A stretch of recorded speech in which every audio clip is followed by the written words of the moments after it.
네 하나님 여호와의 말씀을 순종하지 아니하여 내가 오늘 네게 명령하는 그의 모든 명령과 규례를 지켜 행하지 아니하면 이 모든 저주가 네게 임하며 네게 이를 것이니 네가 성읍에서도 저주를 받으며 들에서도 저주를 받을 것이요 또 네 광주리와 떡반죽 그릇이 저주를 받을 것이요 네 몸의 소생과 네 토지의 소산과 내 소와 양의 새끼가 저주를 받을 것이며 내가 들어와도 저주를 받고 나가도 저주를 받으리라. 내가 악을 행하여 그를 잊음으로 내 손으로 하는 모든 일에 여호와께서 저주와 혼란과 책망을 내리사 망하며 속히 파멸하게 하실 것이며 여호와께서 내 몸에 연병이 들게 하사 내가 들어가 차지할 땅에서 마침내 너를 멸하실 것이며 여호와께서 폐병과 열병과 염증과 학질과 한재와 풍재와 썩는 재앙으로 너를 치시리니 이 재앙들이 너를 따라서 너를 진멸하게 할 것이라. 내 머리 위에 하늘은 노시 되고 내 아래 땅은 철이 될 것이며 여호와께서 비 대신에 티끌과 모래를 내 땅에 내리시리니 그것들이 하늘에서 내 위에 내려 마침내 너를 멸하리라. 여호와께서 내 적군 앞에서 너를 패하게 하시리니 내가 그들을 치러 한 길로 나가서 그들 앞에서 7길로 도망할 것이며 내가 또 땅의 모든 나라 중에 흩어지고 내 시체가 공중의 모든 새와 땅의 짐승들의 밥이 될 것이나 그것들을 쫓아줄 자가 없을 것이며 여호와께서 애굽의 종기와 치질과 괴혈병과 피부병으로 너를 치시리니 내가 치유받지 못할 것이며 여호와께서 또 너를 미치는 것과 눈 머는 것과 정신병으로 치시리니 맹인이 어두운 데에서 더듬는 것과 같이 내가 백주에도 더듬고 내 길이 형통하지 못하여 항상 압제와 노력을 당할 뿐이니 너를 구원할 자가 없을 것이며 내가 여자와 약혼하였으나 다른 사람이 그 여자와 같이 동침할 것이요 집을 건축하였으나 거기에 거주하지 못할 것이요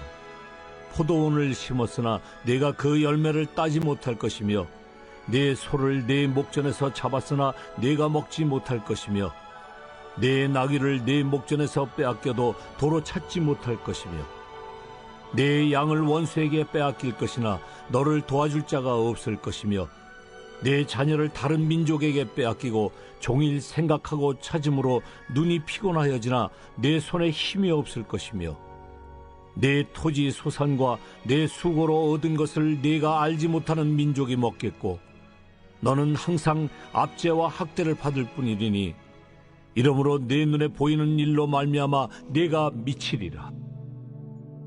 여호와께서 내 무릎과 다리를 쳐서 고치지 못할 심한 종기를 생기게 하여 발바닥에서부터 정수리까지 이르게 하시리라. 여호와께서 너와 내가 세울 네 임금을 너와 네 조상들이 알지 못하던 나라로 끌어가시리니 네가 거기서 목석으로 만든 다른 신들을 섬길 것이며 여호와께서 너를 끌어가시는 모든 민족 중에서 네가 놀람과 속담과 비방거리가 될 것이라. 네가 많은 종자를 들에 뿌릴지라도 메뚜기가 먹음으로 거둘 것이 적을 것이며 네가 포도원을 심고 가꿀지라도 벌레가 먹음으로 포도를 따지 못하고 포도주를 마시지 못할 것이며 내 모든 경내에 감람나무가 있을지라도 그 열매가 떨어지므로 그 기름을 내 몸에 바르지 못할 것이며 네가 자녀를 낳을지라도 그들이 포로가 되므로 너와 함께 있지 못할 것이며 내 모든 나무와 토지 소산은 메뚜기가 먹을 것이며 너희 중에 우고하는 이방인은 점점 높아져서 내 위에 뛰어나고 너는 점점 낮아질 것이며 그는 네게 구워줄지라도 너는 그에게 구워주지 못하리니 그는 머리가 되고 너는 꼬리가 될 것이라. 네가 네 하나님 여호와의 말씀을 청종하지 아니하고 네게 명령하신 그의 명령과 규례를 지키지 아니하므로 이 모든 저주가 네게 와서 너를 따르고 네게 이르러 마침내 너를 멸하리니 이 모든 저주가 너와 네 자손에게 영원히 있어서 표징과 훈계가 되리라. 내가 모든 것이 풍족하여도 기쁨과 즐거운 마음으로 내 하나님 여호와를 섬기지 아니함으로 말미암아 내가 줄이고 목마르고 헐벗고 모든 것이 부족한 중에서 여호와께서 보내사 너를 치게 하실 적군을 섬기게 될 것이니 그가 철멍에를 네 목에 메워 마침내 너를 멸할 것이라. 곧 여호와께서 멀리 땅끝에서 한 민족을 독수리가 날아오는 것 같이 너를 치러 오게 하시리니 이는 네가 그 언어를 알지 못하는 민족이요 그 용모가 흉악한 민족이라. 노인을 보살피지 아니하며 유아를 불쌍히 여기지 아니하며 내 가축의 새끼와 내 토지의 소산을 먹어 마침내 너를 멸망시키며 또 곡식이나 포도주나 기름이나 소의 새끼나 양의 새끼를 너를 위하여 남기지 아니하고 마침내 너를 멸절시키리라. 그들이 전국에서 내 모든 성읍을 에워싸고 내가 의뢰하는 높고 견고한 성벽을 다 헐며 내 하나님 여호와께서 내게 주시는 땅의 모든 성읍에서 너를 에워싸리니 내가 적군에게 에워싸이고 맹렬한 공격을 받아 곤란을 당함으로 내 하나님 여호와께서 내게 주신 자녀 곧 내 몸의 소생의 살을 먹을 것이라. 너희 중에 온유하고 연약한 남자까지도 그의 형제와 그의 품의 아내와 그의 남은 자녀를 미운 눈으로 바라보며 자기가 먹는 그 자녀의 살을 그중 누구에게든지 주지 아니하리니 이는 네 적군이 내 모든 성읍을 에워싸고 맹렬히 너를 쳐서 곤란하게 함으로 아무것도 그에게 남음이 없는 까닭일 것이며 또 너희 중에 온유하고 연약한 부녀 곧 온유하고 연약하여 자기 발바닥으로 땅을 밟아보지도 아니하던 자라도 자기 품의 남편과 자기 자녀를 미운 눈으로 바라보며 자기 다리 사이에서 나온 태와 자기가 낳은 어린 자식을 남몰래 먹으리니 이는 네 적군이 네 생명을 에워싸고 맹렬히 쳐서 곤란하게 함으로 아무것도 얻지 못함이리라. 네가 만일 이 책에 기록한 이 율법의 모든 말씀을 지켜 행하지 아니하고 내 하나님 여호와라 하는 영화롭고 두려운 이름을 경외하지 아니하면 여호와께서 내 재앙과 내 자손의 재앙을 극렬하게 하시리니 그 재앙이 크고 오래고 그 질병이 중하고 오래일 것이라. 여호와께서 네가 두려워하던 애굽의 모든 질병을 네게로 가져다가 내 몸에 들어붙게 하실 것이며 또 이 율법책에 기록하지 아니한 모든 질병과 모든 재앙을 네가 멸망하기까지 여호와께서 네게 내리실 것이니 너희가 하늘의 별같이 많을지라도 네 하나님 여호와의 말씀을 청종하지 아니하므로 남는 자가 얼마 되지 못할 것이라. 여호와께서 너희에게 선을 행하시고 너희를 번성하게 하시기를 기뻐하시던 것 같이 이제는 여호와께서 너희를 망하게 하시며 멸하시기를 기뻐하시리니 너희가 들어가 차지할 땅에서 뽑힐 것이요 여호와께서 너를 땅 이 끝에서 저 끝까지 만민 중에 흩으시리니 네가 그곳에서 너와 네 조상들이 알지 못하던 목석 우상을 섬길 것이라. 그 여러 민족 중에서 네가 평안함을 얻지 못하며 네 발바닥이 쉴 곳도 얻지 못하고 여호와께서 거기에서 네 마음을 떨게 하고 눈을 쇠하게 하고 정신을 산란하게 하시리니 네 생명이 위험에 처하고 주야로 두려워하며 내 생명을 확신할 수 없을 것이라. 내 마음의 두려움과 눈이 보는 것으로 말미암아 아침에는 이르기를 아하 저녁이 되었으면 좋겠다 할 것이요 저녁에는 이르기를 아하 아침이 되었으면 좋겠다 하리라.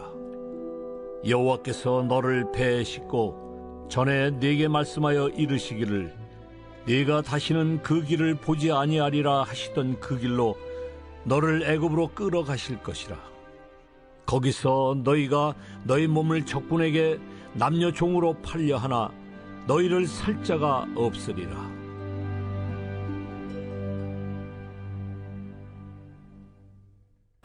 오늘은 1월 26일 화요일입니다. 어제에 이어서 이제 하나님의 말씀에 순종하면 받게 될 축복 그리고 저주에 대한 말씀을 계속 나누었는데 어제에 이어서 신명기 28장 15절에서 68절까지 말씀을 같이 묵상하도록 하겠습니다. 오늘 말씀은 다소 좀 길지요. 그러나 이 말씀이 한 통으로 된 말씀이므로 이렇게 한꺼번에 같이 나누고자 합니다. 어제는 하나님의 말씀에 순종하면 받게 될 축복에 대한 말씀을 했어요. 그런데 오늘은 말씀에 순종하지 않으면 받게 될 저주에 대한 이야기를 하고 있습니다. 그런데 오늘 이 말씀을 묵상하는 중에 이 말씀은 형벌의 목적이 있지 않다는 것을 기억해야 합니다. 그러므로 하나님의 백성이 주의 백성들, 하나님께서 주의 백성들에게 저주를 이야기하실 때 그것은 바른 길로 인도하기 위한 하나님의 사랑이라는 것을 기억해야 한다는 거예요. 그 길로 가기를 원하는 게 아니라 그 길로 접근하지 못하도록 막으시는 하나님의 사랑이라는 것을 알아야 하는 것입니다. 그러므로 성경에 나오는 이런 저주에 대한 이야기는 하나님의 사랑과 긍휼이 그 바닥에 깔려 있다는 것을 먼저 깨닫고 저와 여러분이 이 말씀을 묵상하기를 바라는 것입니다. 우리는 저주와 시련에 대한 정의를 잘 해야 되죠. 경건한 성도들에게 임하는 환난은 저주가 아닙니다. 왜요? 그 저주는 이미 우리 주님이 다 받으셨기 때문에 그래요. 그러므로 여러분 성도들에게 임하는 그런 어려움은 연단이나 훈련, 하나님의 사랑의 손길이 된다 하는 말씀입니다. 그래서 사도 베드로는 베드로전서 4장 12절에서 13절에 보면 사랑하는 자들아 너희를 연단하려고 오는 불시험을 이상한 일을 당하는 것 같이 이상히 여기지 말고 오히려 너희가 그리스도의 고난에 참여하는 것으로 즐거워하라. 이는 그의 영광을 나타내실 때에 너희로 즐거워하고 기뻐하게 하려 함이라 했습니다. 욥이 당하는 환난을 주변 사람들 그리고 친구들은 하나님이 너를 저주하는 것이다 이렇게 보았지만 욥은 하나님이 자기 자신을 연단한다고 그렇게 고백해요. 그래서 욥기 23장 10절에도 보니까 나의 가는 길을 오직 그가 하시나니 그가 나를 단련하신 후에는 내가 정금같이 나오리라 했습니다. 사도 바울도 로마서 5장 3절 4절에 보니까 다만 이뿐 아니라 우리가 환난 중에도 즐거워하나니 이는 환난은 인내를 인내는 연단은 소망을 이루는 줄 알미로다 이렇게 말씀하고 있는 것입니다. 여러분 환난을 통해서 인내를 만들어냅니다. 인내는 껍질을 벗긴다는 의미를 가지고 있어요. 시련과 고난을 통하여 나를 감추고 있는 그 더러운 죄악의 껍질을 벗겨지고 매 맞는 연단을 통하여 찌꺼기가 떨어져 나가는 거예요. 여러분 그리고 세상 소망을 버리고 천국 소망을 붙들게 되는 것이 바로 성도의 삶이라고 우리에게 가르쳐주는 것입니다. 야고보서 1장 12절에 보니까 시험을 참는 자는 복이 있도다. 이것이 옳다 인정하심을 받은 후에 주께서 자기를 사랑하는 자에게 약속하신 생명의 면류관을 얻을 것입니다. 이렇게 말했습니다. 오늘 이 말씀을 묵상하면서 각자 자기에게 당한 고난과 시련 이것이 하나님의 징계인가 이걸 잘 구분하고 시련이면 하나님께 감사하고 하나님이 주시는 징계라면 하나님 앞에 회개 자복하는 좋은 기회가 되기를 간절히 바랍니다. 오늘 본문은 크게 세 가지로 나누어서 말씀을 드리고자 합니다. 첫 번째, 개인적인 환난이에요. 15절에 보니까 내가 만일 내 하나님 여호와의 말씀을 순종하지 아니하여 내가 오늘 내게 명하는 그 모든 명령과 규례를 지켜 행하지 아니하면 이 모든 저주가 내게 임하며 내게 이를 것이니 이렇게 말했습니다. 말씀에 순종하는 것은 성도가 해야 될 일입니다. 가나안 땅에 들어간 백성들이 말씀대로 살지 않고 하나님의 뜻대로 행하지 않으면 어떻게 되느냐? 여러분 그들이 가나안 땅에 살 수 없게 되는 거예요. 그들이 가나안 땅에 살 수 없고 그리고 복덩어리의 삶이 되어야 하는데 말씀을 떠나요. 하나님을 떠나요. 그러면 여러분 복의 통로가 될 수 없다는 말씀을 하고 있는 것입니다. 여러분 하나님이 떠나면 은혜가 떠나면 어떻게 됩니까? 복덩어리 되지 못하고 화근덩어리가 되고 문제덩어리가 되고 마는 거예요. 여러분 그러므로 우리는 하나님의 말씀을 붙들어 살아야 할 줄 믿습니다. 베드로후서 2장 17절에 보니까 하나님이 축복하지 않으시면 물 없는 샘이고 비 없는 구름이고 광풍에 밀려가는 안개며 깜깜한 어두움뿐이라 했습니다. 시편 127편 1절에서도 여호와께서 집을 세우지 아니하시면 세우는 자의 수고가 헛되며 여호와께서 성을 지키지 아니하시면 파수꾼의 경성함이 허사다. 그렇게 말을 했어요. 여러분 보십시오. 하나님의 은혜가 내 안에 있어야죠. 그런데 나를 하나님의 은혜에서 내가 벗어나요. 자꾸 하나님의 은혜에서 벗어나요. 그러면 하나님의 은혜가 없으니까, 하나님의 축복의 빛이 우리를 비추지 않으니까 어떻게 되느냐? 축복의 사람이 될 수 없다는 말씀을 하고 있는 것입니다. 우리가 구원받은 주의 백성이지만 여전히 우리에게는 옛 본성이 남아있기 때문에 그런 거예요. 여러분, 그러므로 은혜 받으려고 애쓰고, 은혜 아래 거하려고 애를 쓰고, 은혜의 말을 하려고 애를 쓰고, 말씀을 사모하고 사는 여러분의 신앙생활이 다 되기를 바라는 것입니다. 이제 25절부터는 가정적인 환난을 이야기하고 있어요. 여러분, 하나님을 섬기지 않는 가정은 행복을 기대할 수 없어요. 자신과 약혼한 처녀를 원수가 빼앗아가고 자기 품의 아내를 다른 사람에게 빼앗기는 치욕을 당하고, 여러분, 이런 치욕과 고통을 당하는 것은 여러분 신부인 이스라엘이 신랑인 하나님을 저버렸기 때문이라고 이야기하는 거예요. 여러분 잘 보십시오. 성경에서 이스라엘 백성들이 어려움 당하는 것은요, 하나님이 이스라엘을 버렸기 때문이 아니에요. 여러분, 그들이 이스라엘이 하나님을 버렸기 때문인 것입니다. 우리도 마찬가지예요. 하나님의 사랑이 우리에게 임하는데 내가 자꾸 하나님의 사랑에서 벗어나는 거예요. 은혜 없는 마음에 거하려고 애를 쓰는 거예요. 하나님의 은혜가 없는 마음대로 사는 거예요. 그러니까 우리는 강팍해지고 완악해지고, 여러분, 하나님의 저주 같은 하나님의 그런 어려움, 우리에게 있는 인생의 고난과 어려움이 우리에게 임하더라 하는 것입니다. 마지막으로 국가적인 환난, 그것을 47절부터 마지막 절까지 이야기해요. 47절을 보십시오. 내가 모든 것이 풍족하여도 기쁨과 즐거운 마음으로 내 하나님 여호와를 섬기지 아니함으로 말미암아 내 대적이 너를 치겠다고 하십니다. 47절부터 68절까지 이스라엘 미래 역사에 대한 암울한 예언과 함께 각종 형태의 저주가 계속해서 언급되고 있는 것을 보게 돼요. 특히 이방 민족의 침략, 그것이 이스라엘 민족에게 나타난다는 이야기를 하고 있는 거예요. 결국 이스라엘 백성들이 저주를 받게 된 것은 하나님이 이스라엘을 버렸기 때문이 결코 아닙니다. 결코 아니에요. 이스라엘이 하나님을 버렸기 때문인 것을 기억해야 하는 거예요. 여러분, 이것을 우리가 이번 한 주간 잘 묵상할 수 있기를 바라는 것입니다. 가나안 땅은 어떤 땅이라고요? 천국을 예표하는 땅입니다. 가나안 땅은 은혜의 땅이에요. 그러므로 가나안 땅에 들어간 주의 백성들은 말씀대로 살아가야 할 것이 요구되고 있다, 그런 말씀이에요. 여러분, 그 말씀을 따라 살지 않으면 그들은 가나안 땅에 합당하지 않아요. 그래서 그들은 가나안 땅에서 쫓겨나는 거예요. 주변 나라들로부터 공격과 환난을 당하게 되는 것입니다. 저는 이 말씀을 묵상하며 이런 묵상을 함께 하게 되었습니다. 이 모든 것이 다 하나님의 은혜인데, 하나님의 은혜를 저버리면 어떻게 되느냐, 하나님의 은혜를 저버리면 어떻게 되느냐 하는 거예요. 여러분, 하나님의 은혜로 사는 저와 여러분이 하나님의 긍휼과 은혜를 늘 기억하고 사는 저와 여러분의 이번 한 주간이 되기를 바라는 것입니다. 내가 하나님을 저버리고 이 세상 따라 살면 당장은 이익을 보는 것 같아요. 그리고 내 마음대로 행하고 살면 당장은 속 시원할지도 모릅니다. 그러나 당장은 좋을지 모르지만 영원한 생명을 잃어버리게 될 것을 말씀하는 거예요. 그러니 고난이 있더라도 돌이키십시오. 고난이 있더라도 돌이켜 주님께로 돌아가는 것이 복입니다. 여러분, 우리는 예수 믿어 구원을 받았습니다. 우리에게 시련과 징계가 있을 수 있죠. 지금처럼 이렇게 전 세계적인 팬데믹이 일어나서 우리에게 어려움이 있을 수 있습니다. 여러분, 그러나 이 어려움이 성도들에게는 연단이요 시련임을 아시기를 바랍니다. 이걸 통하여 믿음이 더 단단해져야 하는 거예요.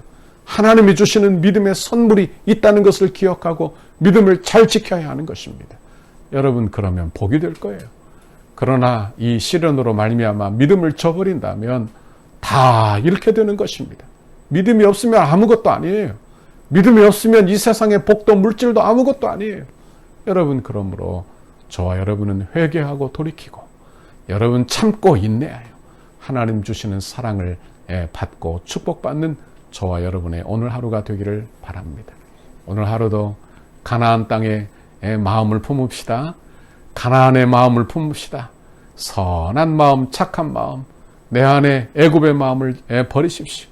교만하고 강팍한 마음을 버리고 겸손하고 은혜 받은 마음, 그 마음을 오늘 하루도 꼭 붙들고 살기를 바랍니다. 그러면 가나안의 열매, 좋은 열매, 젖과 꿀이 흐르는 땅의 좋은 열매를 여러분에게 하나님께서 맺히게 하실 줄 믿습니다. 오늘 하루도 힘내십시오. 오늘 하루도 용기를 내십시오. 그리고 좀 어려워도 믿음으로 사십시오. 그리고 말씀 따라 승리하고 사시기를 바랍니다. 이런 귀한 은혜를 저와 여러분 모두에게 오늘 하루 주시기를 주님의 이름으로 축원합니다. 같이 기도하겠습니다. 하나님 아버지 감사합니다. 오늘도 우리에게 하나님의 귀한 말씀 들려주시며 가나안 땅에 들어간 주의 백성들이 어떤 마음으로 살아가야 할지 우리에게 말씀해 주시니 감사합니다. 하나님의 은혜의 자리를 떠난 사람이 얼마나 하나님 저주스러운 삶을 사는지, 얼마나 어려워지는지 우리에게 가르쳐 주시며 너는 결코 하나님의 사랑에서 떠나지 말거라, 너는 하나님의 은혜의 그늘에서 떠나지 말거라 우리에게 부탁하고 말씀하시는 주의 음성을 들어 오늘도 아버지 말씀 따라 살고, 오늘도 은혜 따라 살고, 오늘도 교회 중심으로, 은혜 중심으로, 말씀 중심으로, 주일 중심으로 사는 우리 성도들의 삶이 다 되도록 주여 복내려 주옵소서. 감사합니다. 오늘도 우리 성도들에게 용기를 주세요. 힘을 주세요. 하나님 다시 아버지 감당할 힘을 주시고 절망치 않도록 하나님의 긍휼과 은혜를 베풀어 주옵소서. 감사합니다. 예수님 이름으로 기도하옵나이다. 아멘. 우리 교회를 향한 주님의 뜻을 이루소서. 100대 기도문 화요일 11페이지 거룩한 헌신을 위하여 함께 기도하겠습니다. 성령이 하나 되게 하신 것을 힘써시켜 더욱 견고한 공동체로 결속되게 하옵소서. 모든 성도가 세상 욕심을 내려놓고 천국을 소망하는 한 단계 더 높은 경지에 믿음을 갖게 하옵소서. 주의 거룩한 비전과 소명을 위해 한 번뿐인 인생을 사용하게 하시고 건축이 부담이 아닌 축복임을 깨달아 기대하는 마음으로 새로운 은혜의 땅에서 누리게 될 영광을 소망하게 하옵소서. 모든 성도가 기도의 용사로 강력한 영적 군사로 무장되게 하옵소서. 성도들의 헌신이 다음 세대를 위한 위대한 시학과 영적 자양분이 되게 하시고 기쁨으로 헌신하는 성도들의 삶에 하늘의 신령한 복과 땅의 기름진 복을 주옵소서. 건축의 과정을 통해 영적 대부흥을 경험하게 하시고 성전 건축에 참여하는 성도들의 개인과 자녀와 가정, 사업장에 물질과 지혜를 한없이 부으시고 기도로 성전을 짓게 하옵소서. 성전 건축의 모든 과정을 통해 온 성도들이 가슴 깊이 교회를 사랑하고 간절한 마음으로 새 일을 기대하며 꿈꾸게 하시고 시대와 민족과 교회 앞에서 하나님이 주신 사명임을 깨달아 영안부에서 장년부까지 온 교회가 한 마음으로 달려가게 하옵소서. 건축이 진행되는 동안 온 교회가 믿음의 튼튼한 공동체로 결속되게 하시고 한 마음으로 성전 건축에 참여하며 주님의 한 몸으로 일하게 하옵소서. 성도들의 건축을 통하여 믿음의 그릇이 더욱 커지게 하시고 새로운 공간에서 펼쳐질 주님의 비전을 넉넉히 감당하게 하옵소서. 성도들이 기쁨으로 헌신하여 덕소를 살리는 생명의 도화선이 되게 하옵소서. 한 영혼도 소외됨이 없이 믿음 안에서 기적의 역사를 이루는 통로로 쓰임받게 하옵소서. 건축의 내용을 이해하고 모두가 적극 동참하여 건축 홍보자가 되게 하옵소서. 건축을 통하여 선대의 고결한 믿음의 유산을 계승하도록 은혜를 주옵소서. 덕소교의 모든 가정이 믿음의 주여 또 온전하게 하시는 예수를 바라보는 가정이 되게 하시고 부모를 공경하고 부모의 신앙을 자녀들이 배워서 믿음의 명문 가정을 이루게 하옵소서. 예수님의 이름으로 기도합니다. 아멘.